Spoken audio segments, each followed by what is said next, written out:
Good evening friends. आज एक नया और इंटरेस्टिंग टॉपिक देखते हैं।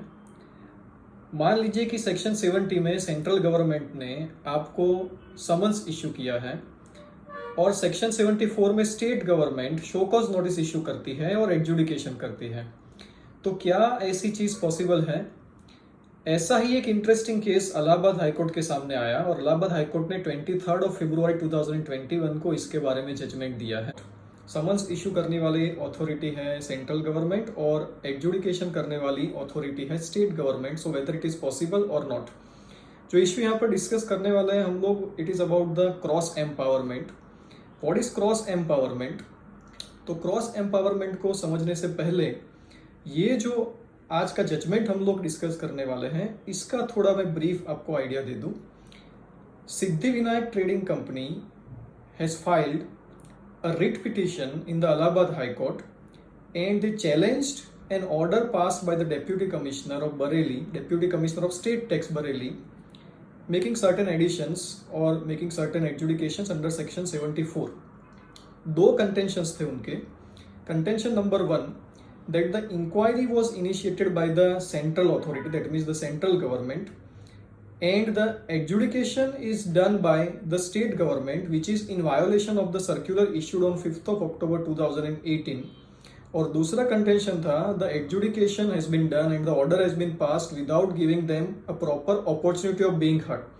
तो इन दोनों contentions को इलाहाबाद हाई कोर्ट ने सुना और क्या डिसीजन दिया है उसके बारे में that we will verify. But before that let's understand something about the cross empowerment. आप सबको पता होगा कि article 246 of the constitution talks about the partition of powers between central and state governments, और you can say parliament and assembly. So there are certain things और certain issues on which only the parliament is having power to frame the law. There are certain issues on which only the state government is having power to frame law, and there are certain issues on which both the parliament as well as the assembly can pass a law. So that is given under 7th schedule, which is under article 246 of the constitution. Now for the purpose of making the treatment of goods and services parallel, 101st constitutional amendment act was passed, and according to this act a new article 246A has been inserted which gives powers to both central government as well as state governments to levy tax which is called GST, goods and services tax. मतलब कि 101st constitutional amendment से एक article 246A insert किया गया जिसमें दोनों को, state government को और सेंट्रल गवर्नमेंट को, दोनों को पावर दिया गया कि they can impose tax which is called goods and services tax. अब क्वेश्चन यहाँ पर ये आता है कि अगर दोनों को ये पावर है to impose tax which is called goods and services tax, so how the jurisdiction will be decided? So the jurisdiction was decided as an administrative matter, और एडमिनिस्ट्रेटिव मैटर में ऐसा डिसाइड किया गया कि कुछ जो एसएससीज होंगे, कुछ टैक्स पेयर्स होंगे, वो सेंट्रल गवर्नमेंट के अंडर में आएंगे, कुछ tax payers will fall under the state government. So accordingly the distribution of the tax payers were made which was an administrative process. But even after doing this process of distribution of the taxpayers, there was a concept of cross empowerment. Now what is cross empowerment? There may be certain issues where there are intelligence based enforcement actions. What is intelligence based enforcement action? कहीं से कुछ let's say कि violation of the law, evasion of the tax की information intelligence मिल रही है. In that situation there can be a cross empowerment. Cross empowerment का सीधा साधा मतलब ऐसे होता है कि administratively a taxpayer is falling under state government, for example, and the central government is receiving some intelligence about tax evasion by that person. So the central government can issue notice to that person, they can initiate the action, and the conclusions will be done by the central government. They are not required to transfer the case to the state government, which is the proper jurisdiction of that taxpayer. मतलब कि taxpayer एक jurisdiction में है state के, और central government के पास उसकी tax evasion की कोई इंफॉर्मेशन है, तो सेंट्रल गवर्नमेंट की अथॉरिटी ही नोटिस इशू करेगी, समन्स इशू कर सकती है, inquiry can be done, investigation can be done, and the tax determination can be done by them. Similarly कोई पर्सन अगर सेंट्रल गवर्नमेंट की जुरिस्डिक्शन में फॉल कर रहा है तो that person can also receive notice from the state government in cases of the intelligence based enforcement actions. तो ये जो चीज है कि सेंट्रल गवर्नमेंट के एसएससीज को स्टेट गवर्नमेंट नोटिस इश्यू कर सकती है, या तो फिर स्टेट गवर्नमेंट के एसएससीज को सेंट्रल गवर्नमेंट के ऑफिसर्स नोटिस इश्यू कर सकते हैं. That is considered as cross empowerment. Now once the authority or the government or the officer of the government initiates the action, then after they are not required to transfer case to the proper jurisdictional officer. This is what the concept of cross empowerment is, and this is what has been given in the circular issued on 5th of October 2018 कि एक बार किसी एक authority ने action initiate कर दिया, then they will bring it to the logical conclusion. They are not required to transfer the case to the jurisdictional authority.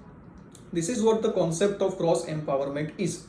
अब जो ये Siddhivinayak trading company versus union of India का केस है, यहाँ पर जो दो कंटेंशन उन्होंने किए कि नंबर 1, सेक्शन 70 का समन्स जो इश्यू हुआ वो समन्स इश्यू करने वाली अथॉरिटी थी सेंट्रल गवर्नमेंट की, और सेक्शन 74 में नोटिस इश्यू हुआ, सेक्शन 74 में एडजुडिकेशन हुआ, ये जो सारी चीज करने वाली अथॉरिटी थी वो थी state government, so deputy commissioner of the state tax.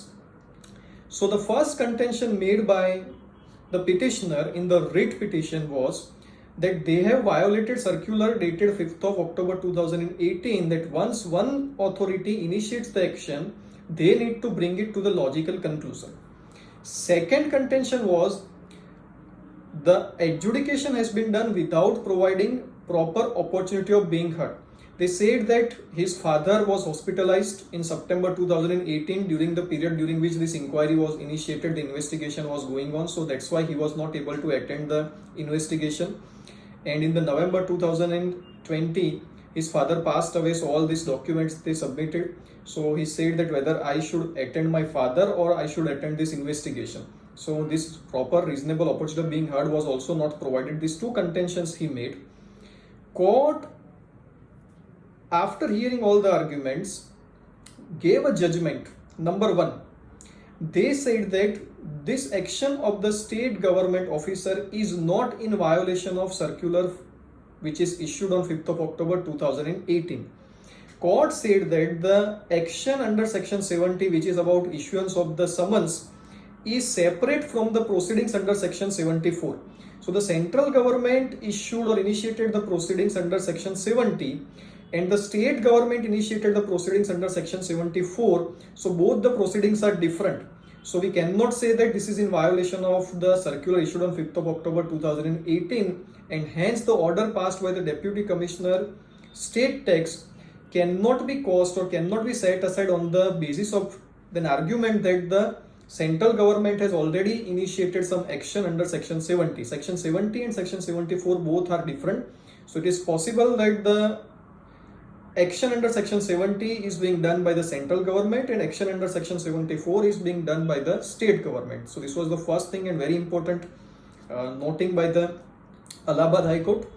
And second issue about not providing reasonable opportunity of being heard, for that court said that you are having an alternative remedy under section 107 of the CGST Act, or you can say SGST Act also, that you can file an appeal against the order passed by the deputy commissioner state tax.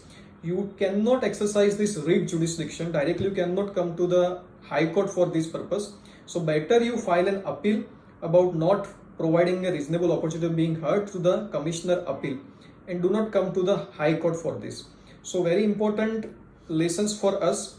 Number 1, that section 70's action and section 74's action both are different. So the concept of cross empowerment will not violate this action.